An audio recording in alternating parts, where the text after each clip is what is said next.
എല്ലാ കൂട്ടുകാർക്കും നമസ്കാരം. 10ാം ക്ലാസ്സിലെ മാത്സ് ക്ലാസ്സിലേക്ക് സ്വാഗതം. നമ്മുടെ രണ്ടാമത്തെ ചാപ്റ്റർ ഏതാണ്? സർക്കിൾസ് ആൻഡ് ആംഗിൾസ്, വൃത്തങ്ങളും കോണുകളും. ഈ ഒരു ചാപ്റ്ററിലെ പ്രധാനപ്പെട്ട കൺസെപ്റ്റുകൾ ഏതൊക്കെയാണെന്നാണ് നമ്മൾ ഈ ഒരു വീഡിയോയിൽ നോക്കാൻ പോകുന്നത്. അപ്പൊ നമുക്ക് ആദ്യത്തെ കൺസെപ്റ്റ് എന്താ നോക്കാം. ഇവിടെ നോക്കിയേ, the angle made by an arc of a circle on the alternate arc is half the angle made at the centre. വൃത്തത്തിലെ ഏതു ചാപവും കേന്ദ്രത്തിൽ ഉണ്ടാക്കുന്ന കോണിന്റെ പകുതിയാണ് മറുചാപത്തിൽ ഉണ്ടാക്കുന്ന കോൺ. ഇല്ലേ? വൃത്തത്തിൽ ഒരു ചാപം നമ്മൾ കൺസിഡർ ചെയ്തു, ആർക്ക് ഇതാണ് നമ്മുടെ ആർക്ക് എന്ന് പറഞ്ഞിരിക്കുന്നത്. ദെൻ അവിടുത്തെ ആംഗിളിന് നമ്മൾ എന്ത് പറയും? സെൻട്രൽ ആംഗിൾ എന്ന് പറയും. ആ സെൻട്രൽ ആംഗിളിന്റെ പകുതിയായിരിക്കും മറുചാപം. ഇതാണ് ഇവിടുത്തെ മറുചാപം അല്ലെങ്കിൽ ഓൾട്ടർനേറ്റ് ആർക്ക് എന്ന് പറഞ്ഞിരിക്കുന്നത്. അവിടുത്തെ ആംഗിള് ഇതാണ് അവിടുത്തെ ആംഗിളെങ്കിൽ ഈ സെൻട്രൽ ആംഗിളിന്റെ പകുതിയായിരിക്കും ഇവിടുത്തെ ആംഗിള്. അതായത് ഇതിപ്പോ സപ്പോസ് 100 ഡിഗ്രി ആവുകയാണെങ്കിൽ ഇത് എത്രയായിരിക്കും? 50 ഡിഗ്രി ആയിരിക്കും. ക്ലിയർ ആയാലോ?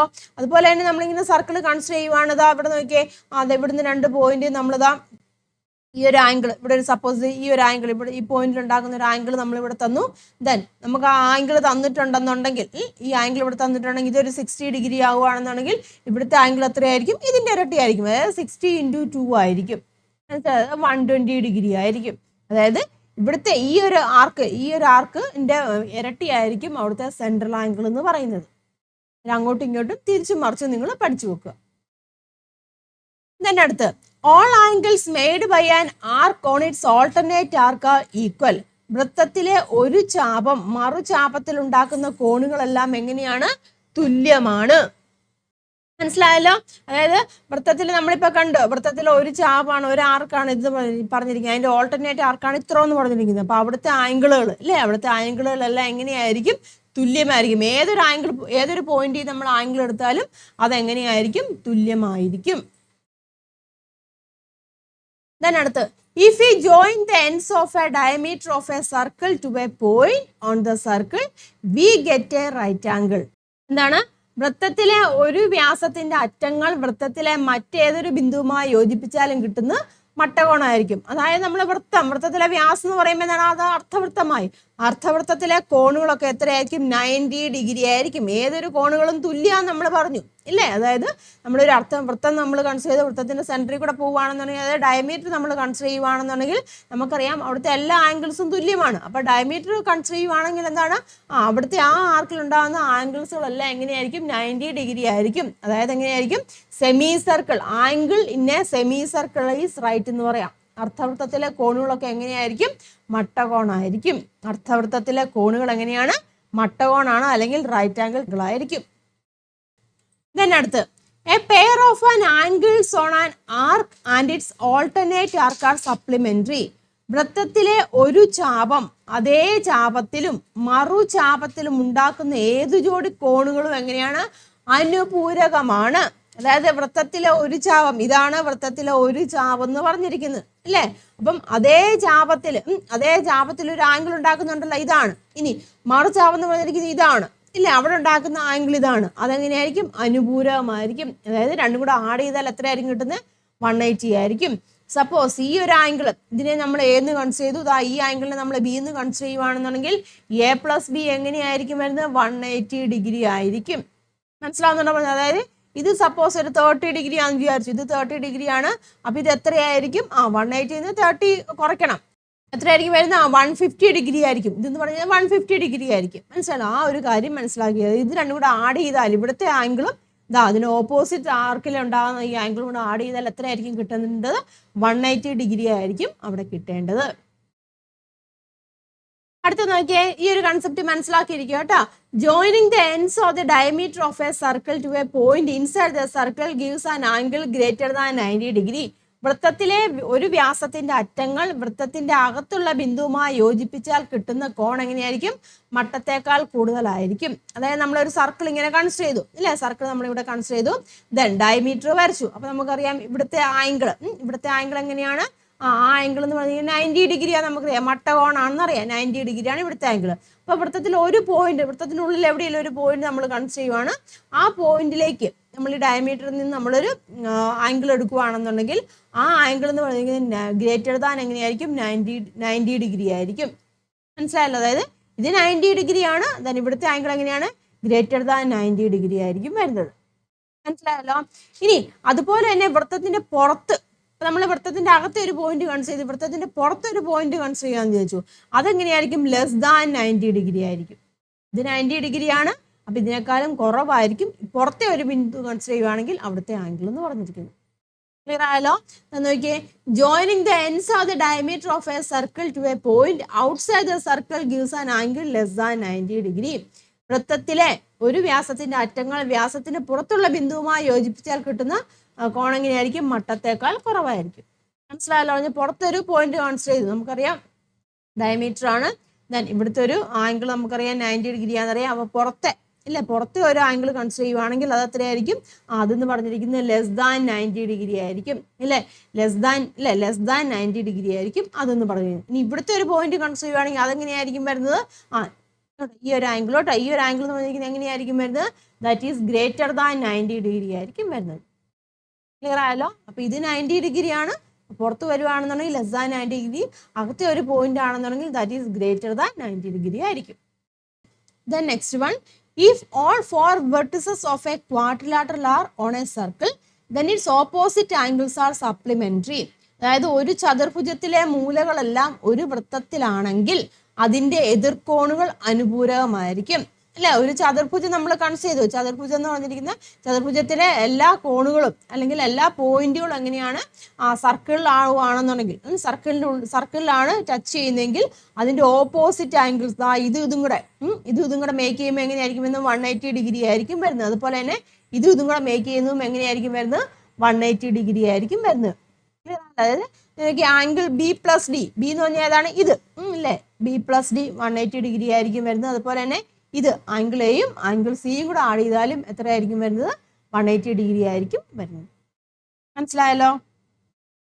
ഇനി അങ്ങനെ ഒരു ക്വാഡ്രിലാറ്ററൽ നമ്മൾ കൺസിഡർ ചെയ്യുവാണെന്നുണ്ടെങ്കിൽ അങ്ങനെയുള്ള ക്വാഡ്രിലാറ്ററിനെ നമ്മൾ പറയുന്ന പേരാണ് സൈക്ലിക് ക്വാഡ്രിലാറ്ററൽ എന്ന് പറയും, അല്ലെങ്കിൽ ചക്രീയ ചതുർഭുജം എന്നാണ് പറയുന്നത്.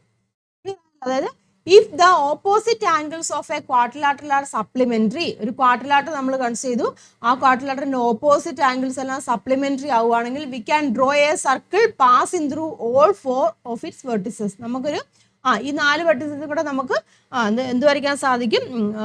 സർക്കിൾ വരയ്ക്കാൻ സാധിക്കും. അപ്പൊ അങ്ങനെയുള്ള സർക്കിളിനെ നമ്മൾ എന്താണ് പറയുന്നത്? സൈക്ലിക് ക്വാഡ്രിലാറ്ററൽ അല്ലെങ്കിൽ ചക്രീയ ചതുർഭുജം എന്നാണ് പറയുന്നത്. അപ്പൊ അതാ നോക്കിയേ, ABCD എന്ന് പറയുന്നത് എങ്ങനെയാണ്? ഒരു ചക്രീയ ചതുർഭുജമാണ്. നമ്മളൊരു ചതുർഭുജം നമ്മളിങ്ങനെ കൺസിഡർ ചെയ്യുവാണ്. സപ്പോസ് ഇതൊരു ചതുർഭുജാന്ന് കൺസിഡർ ചെയ്യുക. അപ്പൊ ഈ ആംഗിളും ആഡ് ചെയ്യുന്ന 180 ഡിഗ്രിയാണ്. ഇതും കൂടെ ആംഗിൾ 180 ഡിഗ്രിയാണ്. അത് ആ 4 പോയിന്റും ഒരു സർക്കിളിന്റെ ഉള്ളിലാണെന്നുണ്ടെങ്കിൽ അതിനെ നമുക്ക് എന്ത് പറയാൻ സാധിക്കും? അതൊരു സൈക്ലിക് ക്വാഡ്രിലാറ്ററൽ ആണെന്ന് പറയാൻ സാധിക്കും. അല്ലെങ്കിൽ എന്താണ്? ചക്രീയ ചതുർഭുജമാണ്. ഇനി ചക്രീയ ചതുർഭുജം നമ്മൾ കണ്ടു, സൈക്ലിക് ക്വാഡ്രിലാറ്ററൽ കണ്ടു. അങ്ങനെ ആവുകയാണെന്നുണ്ടെങ്കിൽ ഒരു പോയിന്റ് തന്നെ നോക്കിയാൽ ചക്രീയ ചതുർഭുജം എന്ന് പറഞ്ഞാൽ നമ്മൾ എന്താണ് ഉദ്ദേശിക്കുന്നത്? വൃത്തത്തിന്റെ ഉള്ളിലാവുകയാണെന്നുണ്ടെങ്കിൽ അതിന്റെ എല്ലാ മൂലകളും അല്ലെങ്കിൽ 4 സൈഡുകളും വൃത്തത്തിന്റെ ഉള്ളിലാവുകയാണെങ്കിൽ സൈക്ലിക് ക്വാഡ്രിലാറ്ററൽ എന്ന് പറഞ്ഞു, ചക്രീയ ചതുർഭുജം എന്ന് പറഞ്ഞു. ഇനി ഒരു പോയിന്റ് പുറത്താവുകയാണെങ്കിൽ ആ വൃത്തത്തിന്റെ പുറത്താന്ന് വിചാരിച്ചു. ഇത് കണ്ടില്ലേ, ഈ D എന്ന് പറഞ്ഞിരിക്കുന്ന പോയിന്റ് വൃത്തത്തിന്റെ പുറത്താവുകയാണെന്നുണ്ടെങ്കിൽ, ക്ലിയർ ആയാലോ? അങ്ങനെ ആവുകയാണെന്നുണ്ടെങ്കിൽ ഈ പുറത്തെ ആംഗിൾ വരുന്നുണ്ട്. ആ ആംഗിളും അതിന് ഓപ്പോസിറ്റ് സൈഡിലുണ്ടാകുന്ന ആംഗിൾ എന്ന് പറഞ്ഞിരിക്കുന്നത് ലെസ് ദാൻ, അതിനെ ആഡ് ചെയ്യുമ്പോൾ ലെസ് ദാൻ 180 ഡിഗ്രി ആയിരിക്കും. Outside the circle drone through A other 3 vertices, അങ്ങനെ ആവുകയാണെന്നുണ്ടെങ്കിൽ, അതായത് 3 മൂലകളിലൂടെ, ഉള്ളൊരു സർക്കിൾ എന്ന് പറയുമ്പോൾ എന്താണ്? ഈ 3 മൂലകളിലൂടെ വരച്ച് നമ്മൾ സർക്കിൾ വരച്ചു. അപ്പം ആ 4ാമത്തെ മൂല എന്ന് പറയുന്നത് പുറത്താവുകയാണെന്നുണ്ടെങ്കിൽ ആ ആംഗിളും അതിന്റെ ഓപ്പോസിറ്റ് ആംഗിളിന്റെയും കൂടെ സം എന്ന് പറഞ്ഞിരിക്കുന്നത് ലെസ് ദാൻ 180 ഡിഗ്രി ആയിരിക്കും. അതായത് ഈ ആംഗിൾ B+D എന്ന് പറഞ്ഞിരിക്കുന്നത് എങ്ങനെയായിരിക്കും? ലെസ് ദാൻ 180 ആയിരിക്കും. ആയാലോ? ഇനി ഈ 4ാമത്തെ മൂല സർക്കിളിന്റെ ഉള്ളിലാവുകയെന്ന് വിചാരിച്ചു. സർക്കിളിന്റെ ഉള്ളിൽ ഒരു പോയിന്റിലാവുകയാണെന്നുണ്ടെങ്കിൽ ഇത് രണ്ടും കൂടെ ആഡ് ചെയ്യും. ഇതും കൂടെ ആഡ് ചെയ്യുന്ന വാല്യൂ എന്ന് വെച്ചാൽ ഗ്രേറ്റർ ദാൻ 180 ഡിഗ്രി ആയിരിക്കും. 3 മൂലകളിലൂടെ വരയ്ക്കുന്ന വൃത്തത്തിനകത്താണെന്നുണ്ടെങ്കിൽ എങ്ങനെയായിരിക്കും? B+D എങ്ങനെയായിരിക്കും? ഗ്രേറ്റർ ദാൻ 180 ഡിഗ്രി ആയിരിക്കും. ക്ലിയർ ആയല്ലോ? ഇനി വൃത്തത്തിലാണെന്നുണ്ടെങ്കിൽ നമ്മൾ പറഞ്ഞു ഇതിനും കൂടെ ആഡ് ചെയ്യുമ്പോൾ വാല്യൂ എത്രയായിരിക്കും വരുന്നത്? 180 ഡിഗ്രി ആണെന്ന് പറഞ്ഞു. മനസ്സിലായല്ലോ? അപ്പോൾ കൃത്യമായിട്ട് മനസ്സിലാക്കിയിരിക്കും കേട്ടോ. അപ്പോൾ ഒരു ചതുർഭുജത്തിന്റെ 4 മൂലകളും വൃത്തത്തിലാണെന്നുണ്ടെങ്കിൽ അതിന്റെ ഓപ്പോസിറ്റ് ആംഗിൾ എങ്ങനെയായിരിക്കും? 180 ഡിഗ്രി ആയിരിക്കും.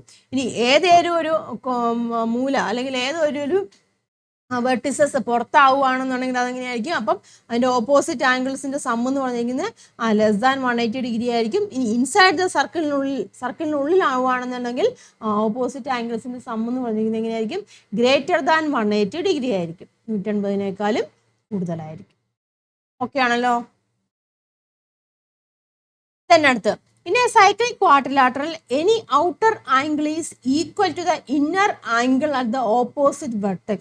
ഒരു ചക്രീയ ചതുർഭുജത്തിലെ ഏത് മൂലയിലെയും പുറം കോണും എങ്ങനെയായിരിക്കും? എതിർമൂലയിലെ കോണിന് തുല്യമാണ്. നമ്മളൊരു ചക്രീയ ചതുർഭുജം വരച്ചു. ദെൻ അവിടുത്തെ ഒരു പുറം കോൺ നമ്മൾ കൺസിഡർ ചെയ്തു. ഇങ്ങനെ ഉണ്ടല്ലോ, നമ്മളൊരു ചക്രീയ ചതുർഭുജം നമ്മൾ ജസ്റ്റ് ഇങ്ങനെ വരയ്ക്കുകയാണ്. ചക്രീയ ചതുർഭുജം നമ്മൾ വരച്ചു. ഏതെങ്കിലും ഒരു കോൺ നമ്മൾ കൺസിഡർ ചെയ്യുക. അതായത് പുറത്തെ ഒരു കോൺ. ഈ പുറത്തെ ഒരു കോൺ എന്ന് പറഞ്ഞിരിക്കുന്നത് ഈ അകത്തെ അതിൻ്റെ ഓപ്പോസിറ്റ് സൈഡിലുള്ള അകത്തെ കോൺ ഉണ്ടല്ലോ, അതിന് തുല്യമായിരിക്കും എന്നാണ് പറഞ്ഞിരിക്കുന്നത്. അതായത് ഈ കോണും എങ്ങനെയായിരിക്കും? തുല്യമായിരിക്കും.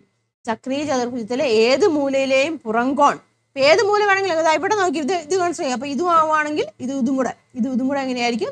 ഈക്വൽ ആയിരിക്കും. പുറം കോൺ എതിർമൂലയിലെ കോണിന് എങ്ങനെയായിരിക്കും? തുല്യമായിരിക്കും. അടുത്ത നോക്കാം. If two chords of a circle intersect within the circle, then the products of the parts of the two chords are equal. അതായത് ഒരു വൃത്തം നമ്മൾ കൺസിഡർ ചെയ്തു. വൃത്തത്തിലെ 2 ഞാണുകൾ, AB എന്ന് പറഞ്ഞിരിക്കുന്ന ഒരു ഞാണ് കണ്ടോ, AB എന്ന് പറഞ്ഞിരിക്കുന്ന ഒരു ഞാണ് കൺസിഡർ ചെയ്തു. അതുപോലെ തന്നെ CD എന്ന് പറഞ്ഞ 2 ഞാണ് കൺസിഡർ ചെയ്തു. അതെങ്ങനെയാണ്? അത് രണ്ടും കൂടെ ഇന്റർസെക്ട് ചെയ്യുന്നുണ്ട് ഇല്ലേ? അത് രണ്ടും കൂടെ ജോയിൻ ചെയ്ത് അല്ലെങ്കിൽ കൂട്ടിമുട്ടി കടന്നു പോവുകയാണ് ചെയ്യുന്നത്. അപ്പൊ അങ്ങനെ ആവുകയാണെന്നുണ്ടെങ്കിൽ 2 ഞാണുകളുടെയും ഭാഗങ്ങൾ, 2 ഞാണുണ്ട്. ഇപ്പൊ AB എന്ന് പറഞ്ഞെങ്കിൽ സ്പ്ലിറ്റ് ചെയ്തപ്പോൾ ഒരു ഭാഗം എന്ന് വെച്ചാൽ AP ആയി, അതുപോലെ രണ്ടാമത്തെ ഭാഗം എന്ന് വെച്ചാൽ PB ആയി. അതിന്റെ പ്രൊഡക്റ്റ് എന്ന് പറഞ്ഞിരിക്കുന്നത് മറ്റേ ഞാണിന്റെ ഭാഗങ്ങളുടെ പ്രൊഡക്റ്റിന് തുല്യമായിരിക്കും. അതായത് CP × PD ആയിരിക്കും. മനസ്സിലായല്ലോ? അതേ കണ്ടില്ലേ? PA × PB. മനസ്സിലായി? PA × PB എന്ന് പറഞ്ഞിരിക്കുന്നത് ഇതേ ഇൻറ്റു ഇതിന് തുല്യമായിരിക്കും. 2 ഞാണുകൾ ഇന്റർസെക്ട് ചെയ്ത് കടന്നുപോയ. The next one, the product of the parts into which a diameter of a circle is cut by the perpendicular chord is equal to the square of half the chord. ഒരു വൃത്തം നമ്മൾ consider ചെയ്യുകയാണ്. ഒരു വൃത്തത്തിലെ വ്യാസം, അതായത് diameter ഇല്ലേ, വ്യാസത്തിനെ അതിന്റെ ലംബമായ ഒരു ഞാൻ മുറിക്കുന്ന ഭാഗങ്ങളുടെ ഗുണനഭാഗം എന്ന് പറഞ്ഞിരിക്കുന്നത് ഞാണിന്റെ പകുതിയുടെ വർഗമാണ്. അപ്പൊ ഇതാണ് ഇതിന്റെ ഡയമീറ്റർ എന്ന് പറഞ്ഞിരിക്കുന്നത്. അപ്പൊ ഡയമീറ്ററിൽ ഒരു കോഡ് ഇല്ലേ, കോഡ് ഇങ്ങനെ കട്ട് ചെയ്തു. കോഡിങ്ങനെ കട്ട് ചെയ്യുമ്പോൾ നമുക്കറിയാം പാർട്സുകൾ കിട്ടും. ആ ഡയമീറ്ററിന്റെ പാർട്സ് ഏതൊക്കെയാണ്? ഇത് PA ഉണ്ട്, അതുപോലെ തന്നെ PB എന്നുണ്ട്. ഇതിന്റെ ഗുണനഫലം എന്ന് പറഞ്ഞിരിക്കുന്നത്, മനസ്സിലായി? ഇതിന്റെ ഗുണനഫലം എന്ന് പറഞ്ഞിരിക്കുന്നത് ആ കോഡ് കട്ട് ചെയ്തല്ലോ, ആ കോഡിന്റെ പകുതി, ഈ ഫുള്ള് കോഡ്, ആ കോഡിന്റെ പകുതിയാണ് ഇത്ര എന്ന് പറഞ്ഞിരിക്കുന്നത്. അപ്പം അതിന്റെ വർഗമാണ് അല്ലെങ്കിൽ സ്ക്വയർ ആയിരിക്കും എന്നാണ് പറഞ്ഞിരിക്കുന്നത്. ഇത് കണ്ടില്ലേ? ഒന്നെങ്കിൽ PC ആണെങ്കിൽ PD എന്നും വരാം. മനസ്സിലായി? അപ്പം ഇതെന്ന് പറഞ്ഞാൽ ഇത് PA കേട്ടോ, PA × PB എന്ന് പറഞ്ഞിരിക്കുന്നത് ഇതിന് സ്ക്വയറിന് തുല്യമായിരിക്കും. PC സ്ക്വയർ അല്ലെങ്കിൽ അതാണ് PD സ്ക്വയറിന് തുല്യമായിരിക്കും. മനസ്സിലായി? ഇതൊക്കെ കൺസെപ്റ്റുകളാണ് കേട്ടോ. ഈ കൺസെപ്റ്റുകൾ ക്ലിയർ ആയിട്ടുണ്ടെങ്കിലുള്ള നമുക്ക് ഈ പ്രോബ്ലങ്ങൾ വരുമ്പോൾ വാല്യൂസ് ഒക്കെ ചെയ്ത് വരുമ്പോൾ കൃത്യമായിട്ട് ചെയ്യാൻ സാധിക്കത്തുള്ളൂ കേട്ടോ. മനസ്സിലാക്കുക. ഞാൻ അടുത്തത് നോക്കാം. If the chords AB and CD of the circle are extended to meet at P. കണ്ടില്ലേ? ഒരു സർക്കിളാണ്, സർക്കിളിൽ ഒരു കോഡാണെന്ന് പറഞ്ഞിരിക്കുന്നത് AB എന്ന് പറഞ്ഞിരിക്കുന്ന ഒരു കോഡാണ്, CD എന്ന് പറഞ്ഞിരിക്കുന്നത് മറ്റൊരു കോഡാണ്. അത് രണ്ടും കൂടെ എന്ത് ചെയ്തു? അത് നീട്ടി, എക്സ്റ്റെൻഡ് ചെയ്തിട്ട് ഒരു പോയിന്റിൽ അത് മീറ്റ് ചെയ്തു. മനസ്സിലാവുന്നുണ്ടോ? അപ്പൊ അങ്ങനെ ആവുകയാണെന്നുണ്ടെങ്കിൽ നോക്കിയേ, PA അതായത് ഇത്രയും ഈ ടോട്ടൽ ലെങ്ത് PA × PB കണ്ടോ, PA × PB എന്ന് പറഞ്ഞിരിക്കുന്നത് ഇതിനോട് തുല്യമായിരിക്കും. അത് കണ്ടില്ലേ? PC മറ്റേ കോഡുണ്ടല്ലോ, PC × PD തുല്യമായിരിക്കും. മനസ്സിലായോ? നമ്മളിതാ ഇങ്ങനെ ഒരു സർക്കിൾ നമ്മൾ കൺസിഡർ ചെയ്യുവാണ്. ഇവിടെ ഒരു കോഡ് കണ്ടു, ഇവിടെ ഇതൊരു കോഡാണ്. ഈ 2 കോഡുകൾ ഞാൻ ഇങ്ങനെ നീട്ടി വെച്ചാൽ അത് എവിടെയോ വന്ന് ടച്ച് ചെയ്യുന്നുണ്ട്. ഇവിടെ ടച്ച് ചെയ്തു, അതാണ് P എന്ന് പറഞ്ഞിരിക്കുന്നത്. ഇതിന് AB എന്ന് കൊടുത്തു. ഈ കോഡിന് AB എന്ന് വിളിച്ചു, CD എന്ന് വിളിച്ചു. അങ്ങനെ ആവുകയാണെന്നുണ്ടെങ്കിൽ നോക്കി, ഇത് ടോട്ടൽ, അതായത് PC × PC × PD എന്ന് പറഞ്ഞിരിക്കുന്നത് ഇത് കൊണ്ടല്ലോ. ഇത് ടോട്ടൽ ഏതാണ്? AP ആണ്. AP × കൊണ്ടല്ലേ BP PB തുല്യമായിരിക്കും എന്നാണ് പറഞ്ഞിരിക്കുന്നത്. അപ്പോൾ നമ്മൾ വാല്യൂസ് ഒക്കെ തന്നു കഴിഞ്ഞാൽ ഇപ്പോൾ ഏതെങ്കിലും ഇതിൻ്റെ ഫുള്ള് വാല്യൂ ഇത് കണ്ടില്ലേ, പി എയുടെ ഫുള്ള് വാല്യൂ തന്നു. അപ്പോൾ അങ്ങനെയാണെങ്കിൽ ഇത്ര നമുക്ക് കണ്ടുപിടിക്കാൻ ചോദിക്കാം. മനസ്സിലായി? അപ്പോൾ ഈ ഒരു റൂള് വെച്ചിട്ടാണ് അതെല്ലാം കണ്ടുപിടിക്കുന്നത്. മനസ്സിലായല്ലോ? അപ്പോൾ ഇത്രയും കൺസെപ്റ്റുകളാണ് ഈ ഒരു ചാപ്റ്ററിൽ നിങ്ങൾക്ക് പഠിക്കാനുള്ളത്. അപ്പം ഈ കൺസെപ്റ്റുകൾ വെച്ചിട്ടാണ് നമ്മൾ പ്രോബ്ലംസും എല്ലാം ചെയ്യുന്നത്. അപ്പോൾ ഇത്ര ഈ കൺസെപ്റ്റുകൾ നിങ്ങൾക്ക് പഠിച്ചാൽ മനസ്സിലാക്കിയെന്ന് വെച്ചാൽ ഈ കുറച്ച് വലിയ കാര്യമൊന്നുമല്ല. നമ്മൾ ഈ പറഞ്ഞിരിക്കുന്ന കാര്യങ്ങൾ ഇതിങ്ങനെ വരും എന്നുള്ളൊരു കൃത്യമായിട്ടുള്ള കൺസെപ്റ്റ് മനസ്സിലാക്കിയാൽ മാത്രം മതി കേട്ടോ. അത് അങ്ങനെ ആവുകയാണെന്നുണ്ടെങ്കിൽ ഈ ഒരു ചാപ്റ്ററിൽ ഏത് പ്രോബ്ലവും നിങ്ങൾക്ക് ഈസി ആയിട്ട് ചെയ്യാൻ സാധിക്കും. ക്ലിയർ ആയല്ലോ? അപ്പം മനസ്സിലാക്കുക. അപ്പം നമുക്ക് നെക്സ്റ്റ് ക്ലാസ്സിൽ ഇതുമായിട്ട് ബന്ധപ്പെട്ട പ്രോബ്ലംസ് നമുക്ക് ചെയ്യാം. അപ്പോൾ നമുക്ക് ഇച്ചിരി ക്ലിയർ ആയിട്ട് മനസ്സിലാവും. അപ്പോൾ ആദ്യമേ നിങ്ങൾ ഈ ഒരു കൺസെപ്റ്റുകളെല്ലാം കൃത്യമായിട്ട് മനസ്സിലാക്കിയിരിക്കുക കേട്ടോ. അപ്പോൾ എല്ലാവർക്കും ക്ലിയർ ആയെന്ന് ഞാൻ വിശ്വസിക്കുകയാണ്. അപ്പോൾ ഈ ഒരു ചാപ്റ്റർ, രണ്ടാമത്തെ ചാപ്റ്ററിലെ സർക്കിൾസ് ആൻഡ് ആംഗിൾസിലെ മെയിൻ കൺസെപ്റ്റുകളാണ് നമ്മളിപ്പോൾ ഡിസ്കസ് ചെയ്ത്. നമുക്ക് നെക്സ്റ്റ് വീഡിയോയിൽ ഇതുമായിട്ട് ബന്ധപ്പെട്ട പ്രോബ്ലംസ് ഡിസ്കസ് ചെയ്യാം കേട്ടോ. അപ്പോൾ ഈ ഒരു വീഡിയോ നിങ്ങൾക്ക് മനസ്സിലായിട്ടുണ്ടെന്നുണ്ടെങ്കിൽ, നിങ്ങൾക്ക് ക്ലിയർ ആയിട്ടുണ്ടെന്നുണ്ടെങ്കിൽ നിങ്ങൾ തീർച്ചയായിട്ടും വീഡിയോയ്ക്ക് ലൈക്ക് ചെയ്യണം കേട്ടോ. നിങ്ങളുടെ അഭിപ്രായങ്ങൾ, നിങ്ങൾക്ക് ക്ലിയർ ആയോ മനസ്സിലായോ എന്ന് നിങ്ങൾ അഭിപ്രായങ്ങളൊക്കെ കമൻറ്റ് ചെയ്യുക വേണം കേട്ടോ. അതുപോലെ തന്നെ മാക്സിമം നിങ്ങളുടെ കൂട്ടുകാരിലേക്കൊക്കെ ഷെയർ ചെയ്യുക കേട്ടോ. അപ്പോൾ നമുക്ക് ഇതുമായിട്ട് ബന്ധപ്പെട്ട പ്രോബ്ലംസ് വരും ക്ലാസ്സുകളിൽ ഡിസ്കസ് ചെയ്യാം. അപ്പോൾ എല്ലാവർക്കും നന്ദി, നമസ്കാരം. താങ്ക്